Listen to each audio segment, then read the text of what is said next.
નમસ્કાર દર્શક મિત્રો, ટીવી18 ન્યૂઝમાં આપનું સ્વાગત છે। ટીવી18 ન્યૂઝ ગુજરાતની પળે પળની ખબર ધરાવતી ગુજરાતી ન્યૂઝ ચેનલ છે। હવે જોઈએ મુખ્ય સમાચાર। વડોદરા તેમજ આસપાસના મંદિરોમાં ત્રાટકતી ગેંગ પકડાઈ, 22 ગુના ઉકેલાયા, 5 લાખની મત્તા કબજે। વડોદરા તેમજ આસપાસના વિસ્તારમાં ફક્ત મંદિરને જ ટાર્ગેટ કરતી મેળા ગેંગ અને પોલીસે ઝડપી પાડી 5 લાખની મત્તા કબજે કરી।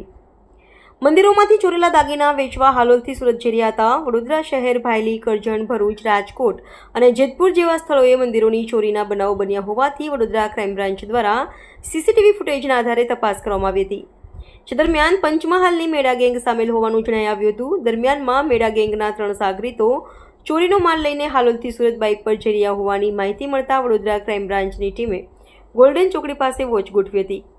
2 લાખ ઉપરાંતની રોકડ, મૂર્તિઓ, દાગીના સહિત 5 લાખની મત્તા મળી। પોલીસે ઉમેશ બચુભાઈ મેળા બને રહે ગુલમાર, ગામ ગરબાડા, તાલુકો દાહોદ અને ગોવિંદ દલબીરભાઈ મચ્છારને 2 બાઇક સાથે ઝડપી પડ્યા હતા। ત્રણેય જણાની થેલીમાંથી ₹2.2 લાખ રોકડા, સોના અને ચાંદીની લગડી, ભગવાનના દાગીના તેમજ મૂર્તિઓ અને પરચુરણ મળી આવ્યા હતા। પોલીસે પૂછપરછ કરતા જુદા જુદા વિસ્તારોમાં 22 મંદિરોમાં કરેલી ચોરીની કબૂલાત કરી હતી।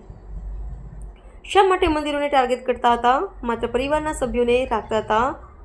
ચોરોએ પોલીસ સમક્ષ કબૂલ્યું હતું કે અગાઉ ચોરી અને ધાડના બનાવમાં લાંબો સમય જેલમાં રહેવું પડ્યું હોવાથી તેમજ ઘર માલિક જાગી જાય તો અથડામણ થતી હોવાથી મંદિરોને નિશાન બનાવવાનું નક્કી કર્યું હતું। આ માટે તેઓ મોટરસાઇકલ લઈને વડોદરા આવતા હતા અને અહીંથી અગાઉથી પાર્ક કરી રાખેલી બીજી મોટરસાઇકલનો ઉપયોગ કરતા હતા અને ચોરીના સ્થળે જવા માટે અગાઉથી રેકી કરી આખો દિવસ બાગમાં પસાર કરતા હતા। રાત્રે દૂર બાઇક મૂકીને મંદિરોને નિશાન બનાવી ચોરીમાં વાપરેલી બાઇક બ્રિજ નીચે પાર્ક કરી હાલોલથી લાવેલી મોટરસાઇકલ પરત કરવાના થતા હતા। ટીવી18 ન્યૂઝ વડોદરા।